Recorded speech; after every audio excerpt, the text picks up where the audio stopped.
Hello, how are you all? Today we will be discussing rules regarding agreement with minor. In the previous video, we have covered the topic related to capacity of parties, in which we discussed that who are the persons who are capable of contracting. The persons who are capable of contracting are major, persons of sound mind, and persons who are not prohibited by law from contracting. Major मतलब जो बालिग है वो, जिसका दिमाग सही निर्णय लेने की स्थिति का है वो, और जिसके ऊपर कानून के तौर से कोई पाबंदी नहीं है कॉन्ट्रैक्ट करने से, वैसे सारे लोग केपेबल हैं कॉन्ट्रैक्ट करने के लिए। इसका मतलब क्या हुआ? कौन केपेबल नहीं है? तो minors, persons with unsound mind and persons who are prohibited by law from contracting. Now what is the meaning of minor? तो माइनर मतलब जिस व्यक्ति की उम्र 18 साल की नहीं हुई है, वैसे व्यक्ति को हम माइनर कहते हैं। Okay, now in two situations a person becomes major when he attains 21 years of his age. वो दो सिचुएशंस कौन सी है ये भी हमने प्रीवियस वीडियो में कवर किया था, लेकिन फिर भी एक बार रिवाइज करते हुए, एक यदि कोर्ट द्वारा उस व्यक्ति के लिए कोई गार्डियन अपॉइंटेड है, तब वो व्यक्ति 21 वर्ष का जब होगा तब वो मेजर होगा। दूसरी सिचुएशन, जब कोर्ट खुद उस व्यक्ति की संपत्ति को सुपरवाइज करती है और उस व्यक्ति का सुपरविजन कोर्ट खुद करता है। In this situation the person becomes major on attaining 21 years of age. So if any person who is below 18 years of age, he is minor, and there are few things which we have to keep in mind when we enter into an agreement with minor. The first thing is, agreement with minor is void-ab-initio, means it is unenforceable from the very beginning. Minor के साथ का agreement शुरुआत से ही अनएनफोर्सिएबल है। आपने किसी minor के साथ कोई एग्रीमेंट किया, उसने चाहे बेनिफिट लिया हो चाहे ना लिया हो, लेकिन आप उसके खिलाफ कोई एक्शन नहीं ले सकते। यदि उसने बेनिफिट ले भी लिया और आपको पे नहीं कर रहा, तब भी आप उसके खिलाफ कोई एक्शन नहीं ले सकते। क्यों? क्योंकि माइनर के साथ का एग्रीमेंट शुरुआत से ही अनएनफोर्सिएबल है, मतलब कानून उस एग्रीमेंट को शुरुआत से ही मान्य नहीं करता है। Second is that agreements with minor can be a beneficiary or a promisee. Minor promisor नहीं हो सकता, माइनर कोई लाइबिलिटी नहीं ले सकता, लेकिन माइनर बेनिफिशियरी हो सकता है। सपोज आपने एक चेक लिखा जिसमें आपने किसी माइनर को पे करने, मतलब द पे इज माइनर, तो that is valid. He can be the beneficiary, वो जो रुपए उसको मिलने वाले हैं वहां पे ठीक है, but he will not sign the check. He is not taking the responsibility of paying. Okay, so he is not the promisor, but he is the beneficiary. Then he cannot ratify the contract on attaining majority. जब कोई व्यक्ति minor है, मतलब 18 साल से कम उम्र का है, उस समय उसने आपके साथ कोई एग्रीमेंट किया है और वो परफॉर्म नहीं कर रहा, मतलब कोर्ट में भी आप गए तो कोर्ट ने मना कर दिया कि ही कैन नॉट परफॉर्म। अब जब वो मेजर हो गया, आप उसके पीछे पड़ते हैं कि देख उस समय तूने मेरे साथ जो एग्रीमेंट किया था वो अब परफॉर्म कर, तो यहाँ पे उसको कोई नया कंसिडरेशन नहीं मिल रहा है उस एग्रीमेंट के लिए, और वो इस एग्रीमेंट को रेटिफाई नहीं कर सकता। मतलब you can not ask him to ratify the contract on attaining majority. मतलब 18 साल का हो गया, अब जो पुराना एग्रीमेंट है उसको पूरा करो, ऐसा आप उसके खिलाफ एक्शन नहीं ले सकते या आप उससे क्लेम नहीं कर सकते। Principal of estoppel is not applicable against minor. Minor के खिलाफ प्रिंसिपल ऑफ एस्टोपल एप्लीकेबल नहीं है। प्रिंसिपल ऑफ एस्टोपल है क्या? A principle in which if you have accepted something you cannot deny from it, that is known as the principle of estoppel. मतलब आपने कोई चीज पहले एक्सेप्ट की है, बाद में आप उससे मुकर नहीं सकते। You are stopped from denying that responsibility, that is known as the principle of estoppel. किसी माइनर ने पहले खुद को रिप्रेजेंट किया कि आई एम मेजर, और उसने आपसे मान लीजिए उसने आपसे रुपए बोरो किए कि मुझे 5,000 रुपए दीजिए, मैं आपको कल रिपे कर दूंगा या 8 दिन बाद रिपे कर दूंगा.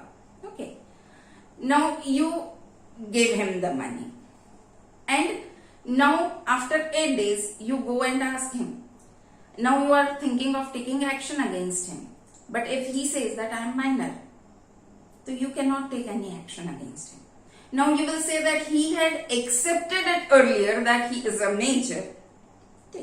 तो मैं उसके खिलाफ एक्शन ले सकता हूं एज पर द प्रिंसिपल ऑफ एस्टोपल, लेकिन माइनर के खिलाफ ये प्रिंसिपल एप्लीकेबल नहीं है. मतलब माइनर एग्रीमेंट के किसी भी स्टेज पे माइनॉरिटी को प्लीड कर सकता है, किसी भी स्टेज पे बोल सकता है कि आई एम माइनर.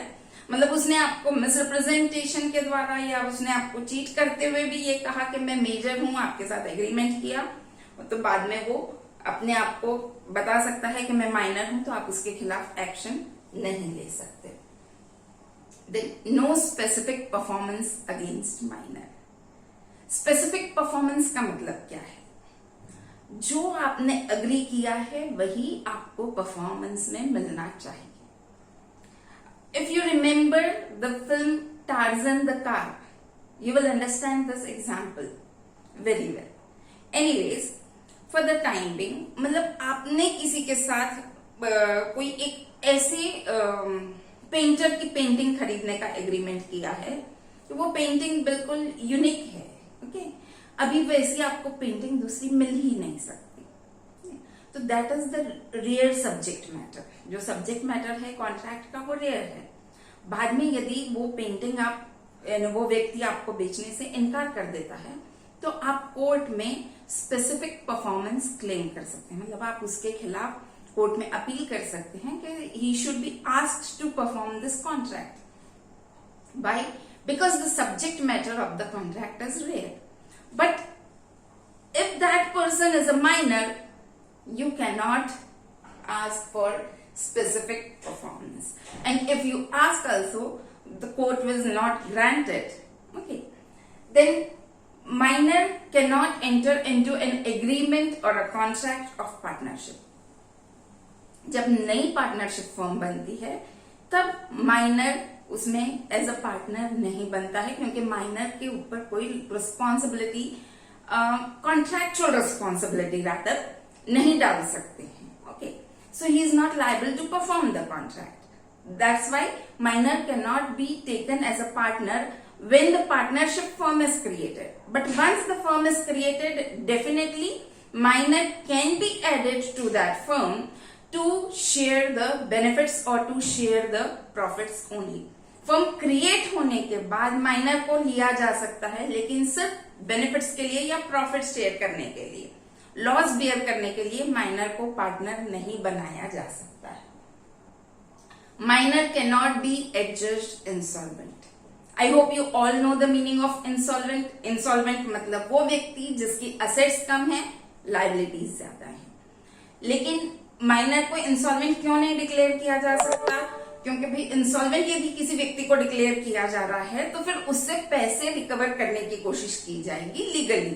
ठीक है, और माइनर के खिलाफ ऐसी कोई एक्शन नहीं हो सकती, इसलिए माइनर को इंसॉल्वेंट डिक्लेयर नहीं किया जा सकता.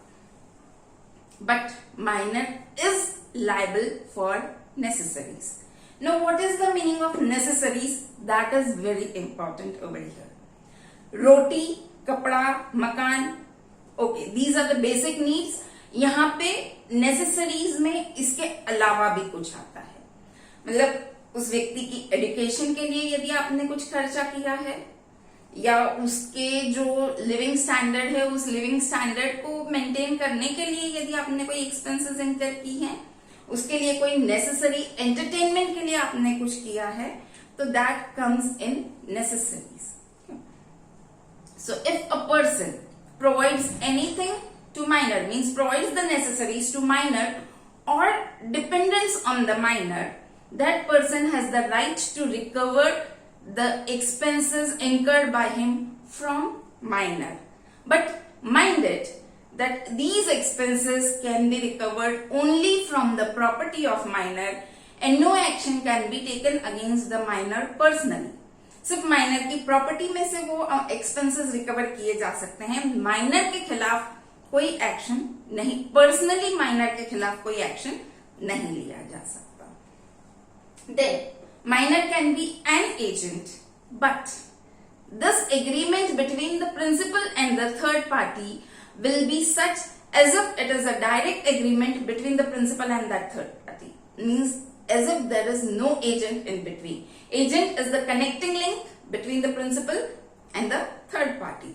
So if minor agent is a minor, in that situation, even if he exceeds his authority, no action can be taken against him. Then minor is liable for tort, means minor is liable for civil wrong. Though he is not liable for contractual wrong. कोई contract, कोई agreement हुआ, उस agreement का breach करते हुए आप minor के खिलाफ कोई एक्शन नहीं ले सकते, लेकिन कॉन्ट्रैक्चुअल सिविल रॉन्ग है तो you can definitely take action against minor. So if we just take a quick recap of these points. So the points which you have to keep in mind is, first, agreement with minor is void-ab-initio, means it is unenforceable from the very beginning. Then minor can be a promisee. Sorry, I have made a spelling mistake. Minor can be a promisee or a beneficiary, but he cannot be a promisor. Third, minor cannot ratify the agreement on attaining majority. Fourth, the principle of estoppel is not applicable against minor. Here you have to keep one more thing in mind, that even if he has taken the benefits of that from that agreement, court will not ask him to repay those benefits to you. But minor is not allowed to cheat. Okay. तो यदि उसके पास जो benefits उसने आपसे लिए हैं, यदि वो रुपए मान लो उसने आपसे लिए, रुपए खर्च हो गए, तो उसके खिलाफ कोई एक्शन नहीं लिया जा सकता है. Okay. Then minor can always plead minority at any stage of agreement. No specific performance can be claimed against minor. Minor can not enter into an agreement of partnership. Then minor can not be adjudged insolvent. Minor is liable for necessaries. Minor can be an agent, but minor and at the same time minor is liable for civil wrongs. So these are the things which you have to keep in mind. In the next video, I will be covering the topic related to agreement with persons of unsound mind and persons who are disqualified by law from contracting. Till then, happy learning. Stay tuned. Kindly like, share and subscribe the video. Thank you.